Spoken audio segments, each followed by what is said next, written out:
144편 1절 그리고 2절입니다.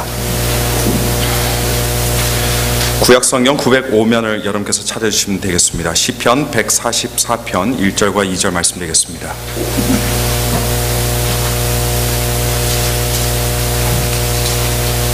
구약성경 905면에 있습니다. 구약성경 시편 144편 1절 그리고 2절 말씀입니다.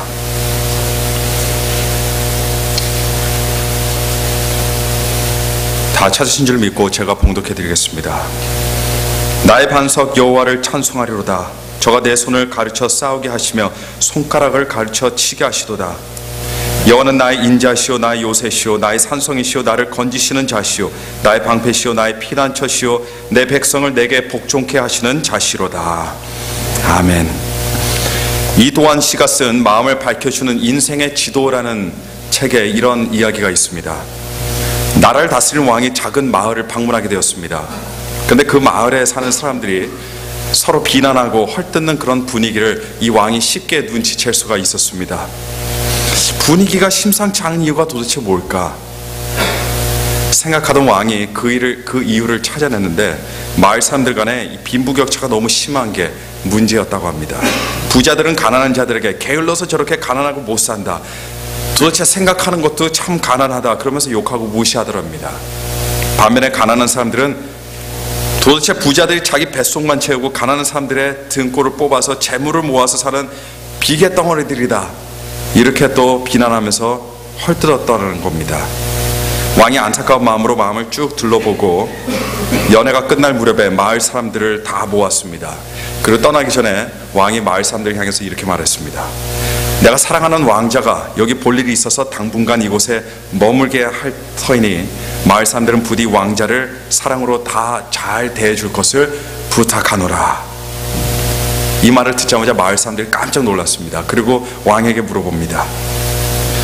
왕이시여, 왕자가 어떤 분입니까? 그리고 왕자가 도대체 누구의 집에 머물 것입니까? 자세히 좀 말씀해 주십시오. 그러나 왕은 왕자가 누군지도 그리고 누구와 살지도 어디에 있을지도 아무것도 밝히지 않고 그 다음 날로 곧장 침묵을 한 채 마을을 떠나게 되었습니다. 그날 이후부터 마을 사람들은 도대체 어느 아이가 왕자인지 몰라서 거리에서 만나는 모든 아이들에게 다정하게 친절하게 대했습니다. 그러다 보니까 모든 어른들이 아이들을 사랑으로 대하게 됐습니다. 또 왕자가 언제라도 자신의 흐트러진 모습을 보지 않을까 걱정되어서 어른들끼리도 마음은 안 그럴지라도 행동으로라도 서로 헐뜯는 것을 자제하고 서로 만나게 되면 처음에는 가식적이었지만 그러나 이렇게 웃으면서 서로 인사를 나누게 되었습니다. 부자들은 왕자의 눈에 띄기 위해서 일부러 불쌍한 마을 사람들을 도와주었고 가난한 사람들도 왕자가 혹 보지 않을까 해서 그들이 할 수 있는 일을 찾아서 성심으로 일하기 시작했습니다. 그러다 보니까 시간이 지나다 보니까 사람들 간의 관계가 점점 좋아지게 됐습니다. 그리고 이제 그 마을은 사랑과 인정이 넘치는 좋은 마을로 변해버리고 말았습니다. 1년이 지난 후에 왕이 다시 그 마을에 방문을 하게 되었어요. 그때 늘상 왕자가 누군지 궁금하고 또 궁금하던 촌장이 왕에게 이렇게 물었습니다. 폐하, 얼굴도 모르는 왕자님 때문에 우리 마을이 이렇게 달라졌습니다. 이제 왕자님이 누구신지 밝히시고 궁으로 데리고 가셔야 하지 않겠습니까? 그러자 왕은 한바탕 크게 웃으면서 궁궐에 잘 있는 왕자를 내가 어디로 데려간다는 말인가? 내가 이곳에 남겨놓고 간 자식은 사랑이라는 이름의 자식일세. 그 자식이 잘 커서 이 마을 이토록 아름답게 만들었는데 내가 어찌 데려갈 수 있겠는가? 여러분, 갈등의 골이 깊어서 서로 불신하고 욕하던 사람들끼리 다시 화목하게 만든 것이 무엇이었습니까? 구제불능으로 보이던 그 마을이 어떻게 해서 다시 회복되게 되었습니까? 실제로 존재하고 있지는 않았지만 사람들의 생각 속에 늘 머물러 있던, 사람들의 마음속에 늘 존재하고 있던 왕자 때문이었습니다. 왕자가 누군지도 모르고 어디에 있는지조차도 모르던 그 마을 사람들에게 있어서 그 누구나 그리고 그 아무나 왕자가 될 수 있었기 때문에 마을 사람들은 모든 사람들을 의식하면서 정중히 그리고 공손하게 대했습니다. 그러다 보니까 자기도 모르게 아무도 모르게 서로 간의 관계가 치유되고 관계가 새로워지게 된 겁니다. 근데 말이죠, 사람들에게는 사실 누구나가 이런 왕자 같은 권위의 존재가 있어야 됩니다.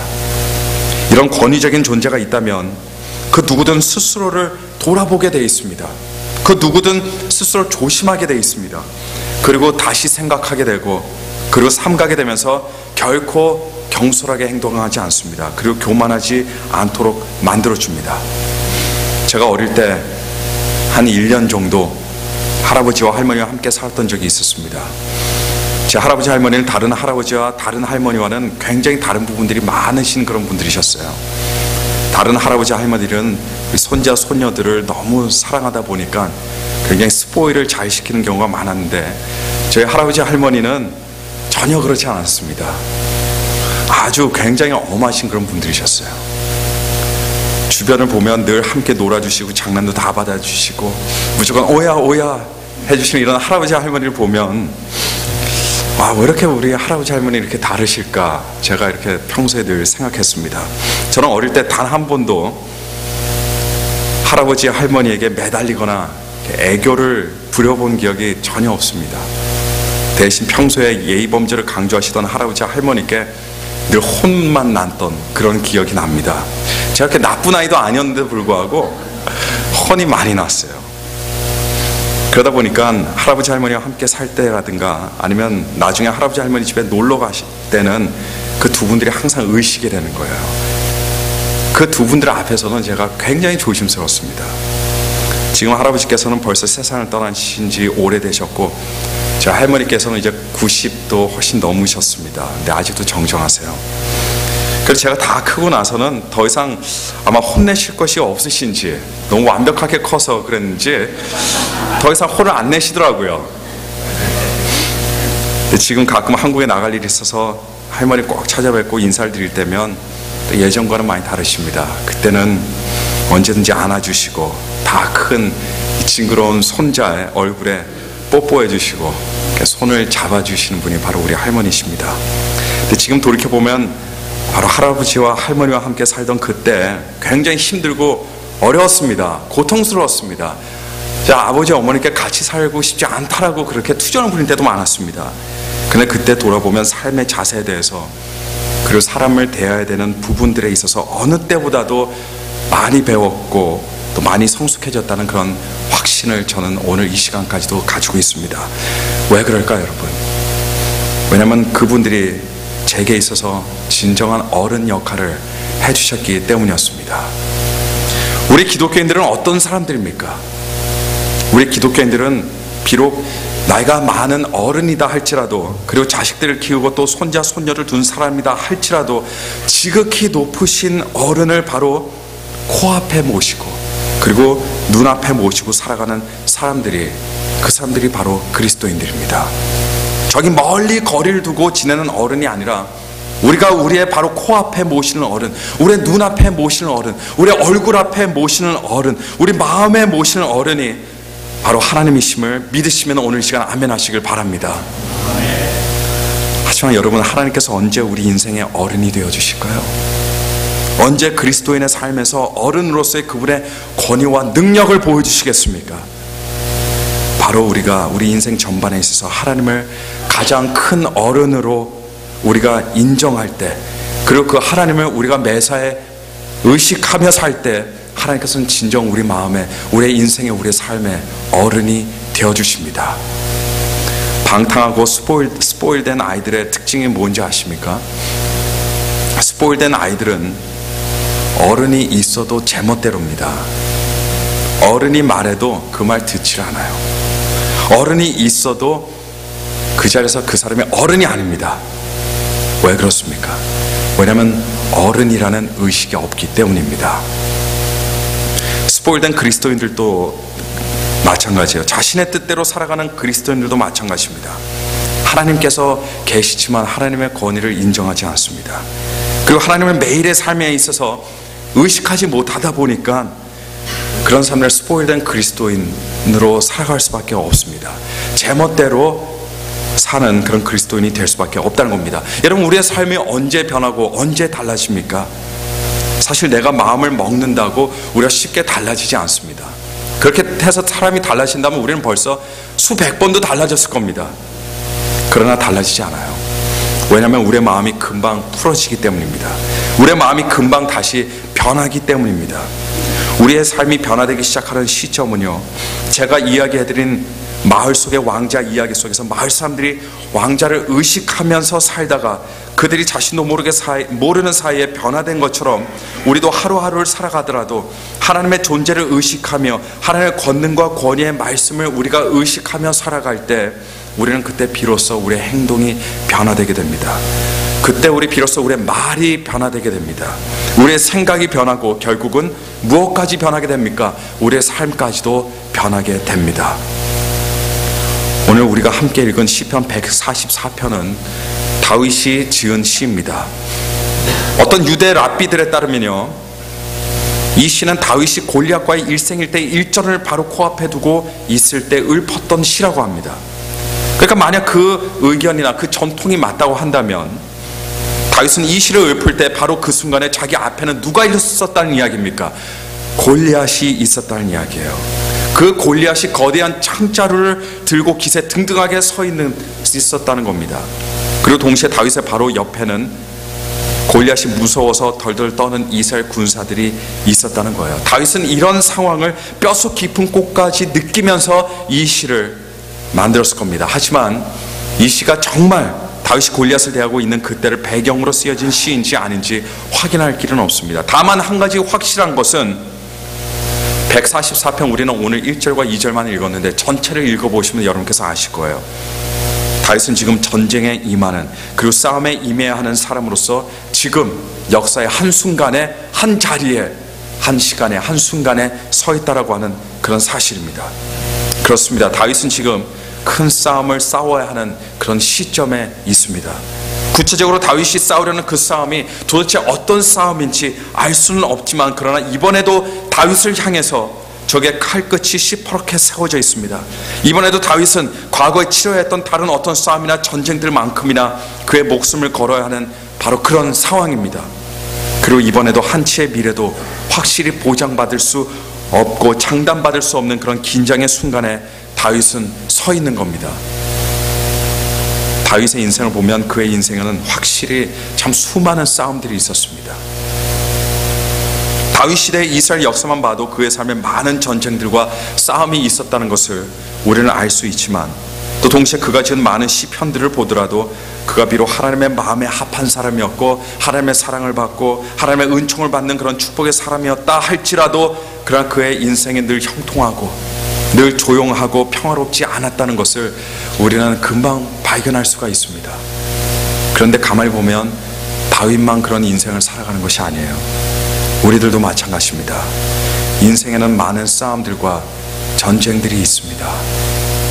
비록 좋은 시대를 만나서, 그리고 좋은 곳에서 태어나서 다행히 한 번도 전쟁을 치러보지 못한 사람들도 많겠지만, 그러나 사람의 개인의 인생에는 분명히 작고 큰 수많은, 그리고 끊임없는 싸움들의 연속이라는 겁니다.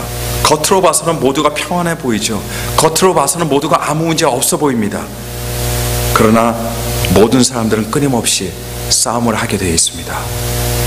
직장에서 생존을 위한 싸움을 합니다.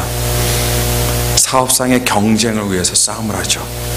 가정의 갈등으로 인해서 싸웁니다. 개인적인 갈등 때문에, 고민 때문에도 싸워요. 특히 자신과의 싸움은 그 어느 것보다도 치열합니다. 우리 교회 화단의 꽃들 한번 나가시면서 보시길 바랍니다. 여러분, 여름을 지내면서 참 예쁘게 컸습니다. 보는 사람으로 하여금 마음에 평화를 주는 그런 마냥 아름다운 자태를 얼마 전까지 가지고 있었어요. 지금 이제 날씨가 추워지다 보니까 이제 시들어지고 있습니다. 그리고 추운 겨울을 기다리고 있어요. 근데 그 꽃들이 심기운 바로 그 첫날부터 오늘 이날까지 저는 그 꽃들을 쭉 지켜봤습니다. 그렇게 예쁜 꽃들조차도 근데 제가 느낀 건요, 그들만의 싸움이 많았다는 거예요. 그들만의 전쟁이 많았다는 겁니다. 좋은 날씨도 있지만 때로는 바람이 심하게 부는 날도 있습니다. 한 번은 교회 앞에서 우산을 쓰고 있었는데 강한 바람 때문에 그냥 우산이 거꾸로 확 뒤집어 버리면서 대가 부러진 일이 있었어요. 그때 우연찮게 제가 화단에 꽃을 보았습니다. 근데 모진 바람 때문에 이 꽃의 몸뚱아리가 도대체 수도 없이 여러 방향으로 이리 날리며 저리 날리며 마구마구 이렇게 휘어지는 그 꽃들의 모습을 제가 봤습니다. 우산도 맥을 못 주고 뒤집히고 고장나는 이런 바람에도 꽃들은 땅속 깊이 내려놓은 뿌리의 힘 하나만을 의지하면서 그 자리를 꽉 붙잡고 싸우고 있는 그 모습을 저는 보았습니다. 또 비가 많이 부는 날이면 어때요? 폭포처럼 쏟아지는 폭우를 맞으면서 흙탕물이 여기저기 튀어요. 잎은 찢어지지만 꽃들은 아무 소리 없이, 아무런 신음소리 하나 없이 그 시간을 묵묵하게 견뎌냅니다. 그리고 때로는 지나치게 타들어가는 듯한 그런 태양의 살인적인 열기도 무조건 견뎌내야 됩니다. 이것들이 꽃들이 겪는 생명의 싸움입니다. 생명의 전쟁입니다. 우리는 꽃들 보면 마냥 예쁘다라고 생각하겠지만, 그리고 아무 생각 없이 예쁜 꽃을 그냥 꺾겠지만, 그러나 그 꽃들은 그런 모진 바람과 폭풍과 태양을 이겨낸 생명들입니다. 우리의 인생도 마찬가지예요. 우리의 인생은 싸움의 연속입니다. 그리고 인간은 이런 인생의 싸움을 피할 수가 없습니다. 그 싸움에서 이기든지 지든지, 그 싸움 때문에 내 자신이 주저되든지 아니면 하나님 말씀으로 주저되든지 둘 중에 하나입니다. 시편 144편에 보시면 다윗은 피할 수 없는 싸움을 눈앞에 두고 있습니다. 도저히 피할 수가 없어요. 하지만 그런 절박한 순간에도 다윗은 하나님을 의식하고 하나님을 의지합니다. 왜 그런지 아십니까? 왜냐하면 하나님께서는 언제나 그에게 그가 의지할 수 있는, 그가 언제든지 따르고 순종할 수 있는, 붙잡을 수 있는 힘센 능력의 어른이 되어주시기 때문입니다. 그래서 1절부터 다윗은 적을 눈앞에 두고 있음에도 뭐라고 고백합니까? 나의 반석 여호와를 찬송하리로다. 제 아이들은 굉장히 큰 착각을 하고 있습니다. 아직까지 제가 그 착각을 고쳐주질 않았어요. 왜냐면 언젠가는 그 착각에서 깨어날 날이 오기 때문입니다. 제 아이들은, 여러분들께서는 웃으시겠지만 제가 가장 힘센 사람으로 알고 있습니다. 엄마는, 우리 아이들이 제일 좋아하는 건 레슬링 하는 거예요. 저하고. 저희는 이제 침대 2개를 붙여놓고 제 아이들하고 같이 자기도 하고 거기서 노는데, 우리 아이들이 가장 좋아하는 건 저하고 거기서 레슬링 하는 거예요. 제가 애들 들어서 던집니다, 침대에. 애들 그걸 너무나 좋아하는 거예요. 둘이 번갈아 가면서. 그래서 저도 나도 운동해야지. 저는 그냥 운동 차원으로 그렇게 하고 애들 들어서 던지고 애들은 이렇게 던져짐을 받고 막 튀어나가고 그러니까 너무 좋아하는 거예요. 그러다 가끔 침대 밖으로 튀어나가서 다치고 코피 나고 울기도 하지만, 그럼에도 불구하고 밤 시간만 딱 되면 자기 전에 막 해요. 옆에서 아내는 먼지 난다고 맨날 그러고 아내에게 딱 10분만 하고 이렇게 애들을 계속 던집니다. 계속 던져대요. 저는 아이들이 너무 좋아하는 거예요. 그래서 우리 아이들은 아빠 너무 힘세다고. 근데 여기서 제가 힘세다고 인정할 만한 사람이 누가 있겠습니까? 우리 아이들에게 있어서 반석 같은 존재는 바로 저입니다.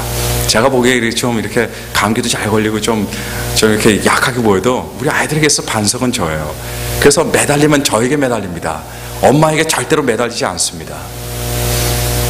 다윗에게 있어서 그런 반석, 하나님께서는 저와 다릅니다. 하나님께서 정말 강하신 하나님이십니다. 정말 굳건하신 하나님이십니다. 여러분, 지금은 이제 제가 아직까지 표현을 못했지만 이제 애들 못 들겠더라고요. 그리고 큰애가 이제 커서 너무 힘들어요 이제. 그래서 이제 조금 있으면 이제 그 레슬링 이제 끝내야 됩니다. 그래도 그날 조금이라도 밀어보자고 어떻게 해서든지 조금 버티고 있긴 한데요. 그러나 우리 하나님께서는 정말 굳건한 반석이 되어주십니다. 그래서 우리 하나님께서는 다윗에게 있어서요 큰 어른이 되어주시는 거예요. 2절 말씀 보시면요 이렇게 기록합니다. 여호와는 나의 인자시오 나의 요새시오 나의 산성이시오 나를 건지시는 자시오 나의 방패시오 나의 피난처시오 내 백성을 내게 복종케 하시는 자시로다. 이렇게 고백하는데요, 이 구절 속에서도 다윗은 하나님이야말로 자신의 인생의 최고의 권위적이고 최고의 능력의 어른이라는 것을 인정하는 것을 여기서 우리는 볼 수가 있습니다. 다윗 같은 사람은 어떻습니까? 사실 교만해지기 굉장히 쉬워요. 거만해지기 참 쉽습니다. 자만해지기 쉬운 사람이 다윗이에요. 어른을 두며 살아가기보다는요 스스로 어른이 되고 싶어 할 만한 그런 사람이 다윗입니다. 왜냐하면 그런 모든 백성들이 우러러보는 한 달의 왕이기 때문이에요.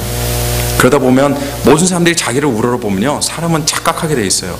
내가 대단한 사람이구나, 내가 어른이구나, 이렇게 착각하게 되어 있습니다. 하지만 그는 자기 인생의 어른이 되지 않았습니다. 대신 그는 천지를 만드시고 전능하신 하나님을 그가 평생 섬기며 찬송하고 경외해야 할 최고의 권위의 어른으로 하나님을 두고 그런 하나님을 따르며 섬겼습니다. 아버지 다윗이 죽은 후에 다윗의 아들 솔로몬은 드디어 왕위에 오르게 됩니다. 이제는 아버지가 아니라 자신이 이스라엘에 대한 최고 통치권을 갖게 되었습니다. 모든 고개들이 다윗이 아니라 이제 자기에게, 솔로몬에게 숙여집니다. 타국의 사신들이 축하의 선물을 보냅니다. 왕국의 모든 신하들이 이제 솔로몬에게만 충성을 맹세합니다. 이스라엘의 모든 사람들이 이제 새로운 왕인 솔로몬을 바라보며 그가 행하는 대로, 그가 명령하는 대로 따르기를 이제 작정합니다. 솔로몬은 명실상부하게 이스라엘의 아버지요 이스라엘의 어른이 되었습니다. 하지만 솔로몬의 마음은 달랐어요. 그는 왕이 되자마자 하나님께 무엇을 먼저 합니까? 1000번의 제사를 하나님께 먼저 드립니다. 그리고 하나님께 기도를 하는데 그 1000번의 제사를 드리면서, 예배를 드리면서 기도를 하는데, 열왕기상 3장 7절 말씀, 그 기도의 내용을 한번 보시길 바랍니다. 그 기도의 내용을 제가 읽어드리면 이렇습니다. 나의 하나님 여호와여, 주께서 종으로 종의 아비 다윗을 대신하여 왕이 되게 하셨사오나, 여기서부터 잘 들어보세요. 종은 작은 아이라 출입할 줄을 알지 못합니다. 여기서 솔로몬은 자신을 뭐라고 여기고 있습니까? 작은 아이로 여기고 있습니다. 누구 앞에 섭니까? 사람들 앞이 아니에요. 하나님 앞입니다. 거꾸로 생각한다면 솔로몬은 하나님을 진정한 왕으로 삼았습니다. 그가 따르고 섬기고 의지해야 할 어른으로 인정하고 모셨다는 겁니다. 또 하루는 하나님께서 예레미야 선지자에게 처음으로 말씀하셨습니다. 처음으로 하나님의 말씀이 임하는 순간 예레미야 입에서 나온 말이 무엇인지 아십니까? 주 여호와여 보소서, 나는 아이입니다. 많은 것들을 가지고 있고 많은 존경을 받고 있는 사람들을 한번 연상해 보십시오. 이런 사람이야말로 어딜 가도 어른 대우를 받을 겁니다. 하지만 이런 사람이 하나님 앞에서, 하나님, 저는 하나님 앞에서 어린 아이에 불과합니다. 저는 작은 아이입니다. 이렇게 고백한다고 생각해 보십시오. 얼마나 아름답습니까? 얼마나 귀합니까? 시간이 지나고 사람이 나이를 먹으면서 각종 책임감을 어깨에 짊어지고 살아가게 돼요. 가정을 책임져야 하고 자녀를 책임져야 합니다. 진정 이 사회에서 어른으로 살아가야 됩니다. 어른이 되지 않고서는요, 가정을 지킬 수가 없습니다. 그리고 스스로 책임을 지는 어른이 되지 않고서는 사랑하는 사람들을 지킬 수가 없습니다. 하지만 그러다 보면 우리가 하나님 앞에서만은 아주 어리고 아주 작은 아이라는 이 사실을 잊어버릴 때가 있습니다. 이 사실을 까먹어버릴 때가 있습니다. 그리고 하나님 앞에 나올 때도 작은 아이의 모습이 아니라, 아기의 모습이 아니라 마치 어른이 양 이렇게 나오게 됩니다. 여러분, 어른스러운 아이는 참 예뻐요. 참 씩씩하게 보입니다. 어른스러운 아이가 그래요. 그러나 어른인 척하는 아이는 그렇지 않습니다. 웃깁니다. 그건 웃긴 거예요. 하나님께서는 우리 마음 한가운데 모시고 살아가는 어른이 되어야 하실 줄로 믿습니다, 여러분. 그리고 우리는 늘상 그 최고의 어른을 모시며 살아가는, 하나님 앞에서 작은 아이가 될 때 나이에 상관없이 어떤 인생 경험을 했다 하더라도, 내 얼굴에 주름살이 몇 개나 있다 할지라도, 그러나 하나님 앞에서 작은 아이의 모습이 되어서 아빠에게 가는 사람처럼, 엄마에게 뛰어가는 아이처럼, 그런 아이의 모습으로 주님 앞에 나갈 때 여러분, 우리의 삶이 놀랍도록 변화되고 달라지게 될 줄로 믿습니다. 오늘 본문 말씀을 통해서 우리가 볼 수 있는 또 다른 사실이 하나 있어요.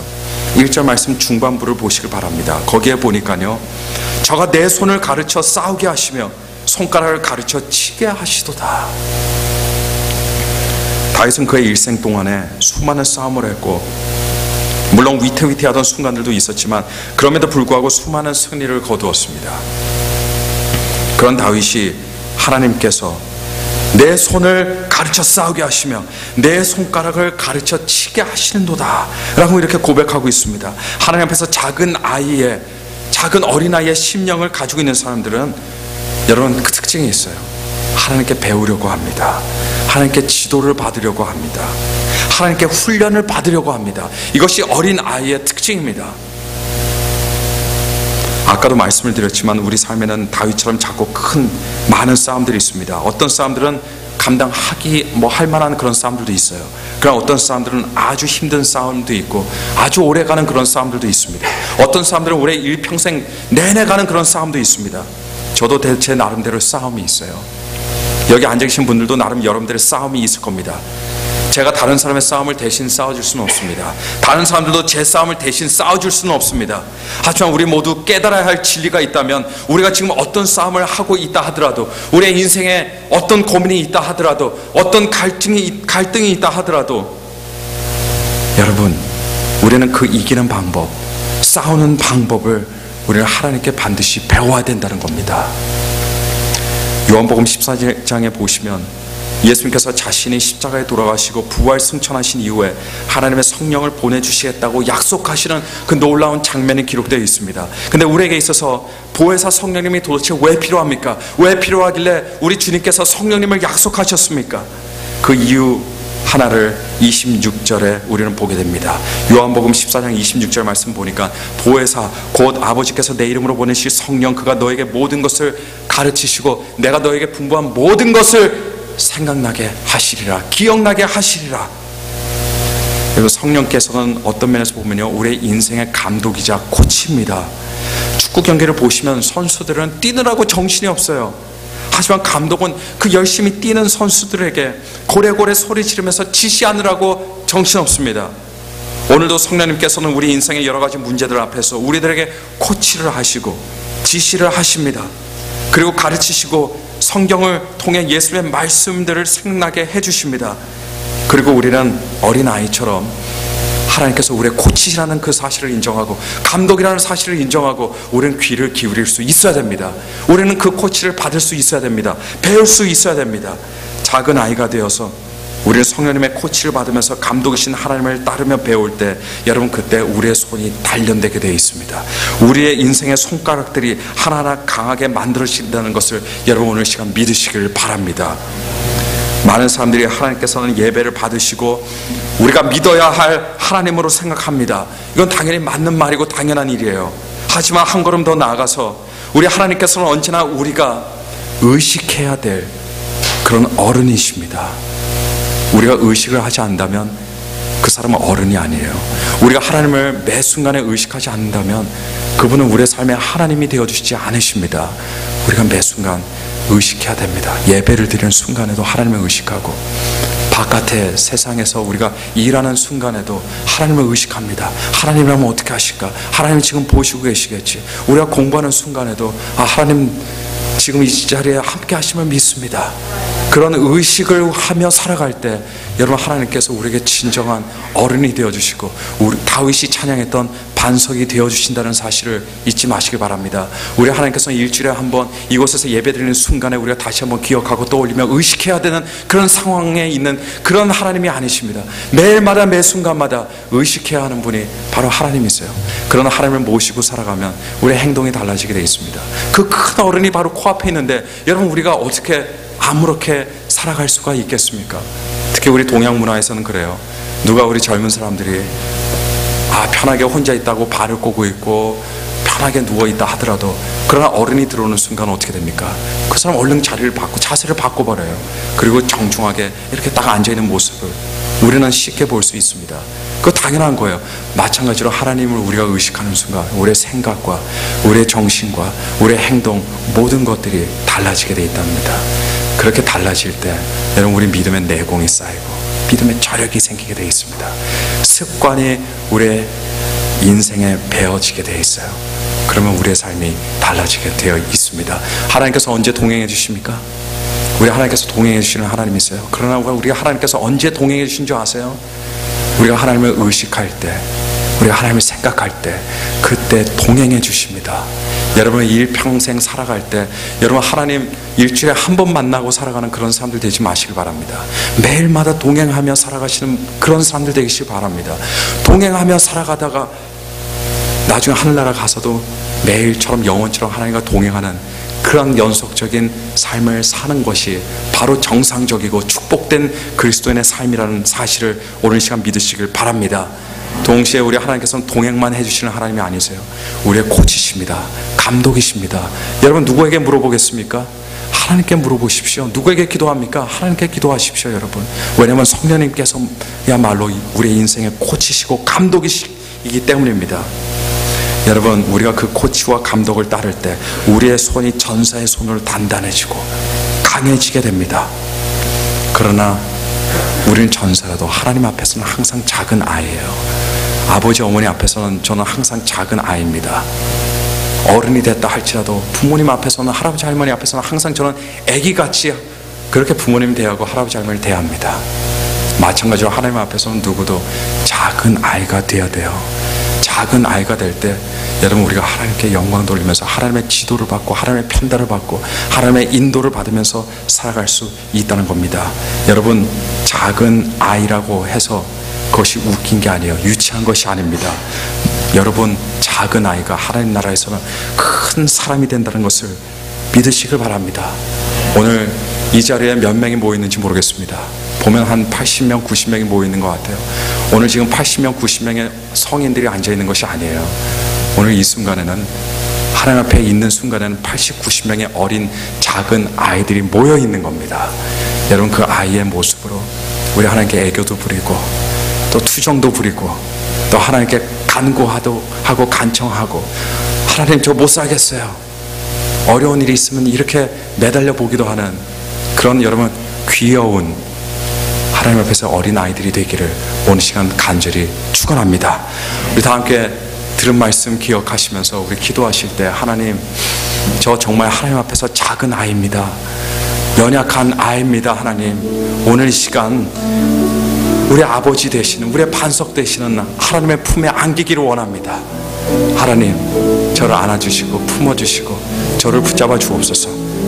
저를 이끌어 주시고 저희를 인도하여 주옵소서. 우리 통성으로 우리 다 함께 우리 믿음을 고백하면서 다 함께 기도하도록 하겠습니다. 다 함께 기도하시겠습니다. 거룩하시며 전능하신 하나님 아버지,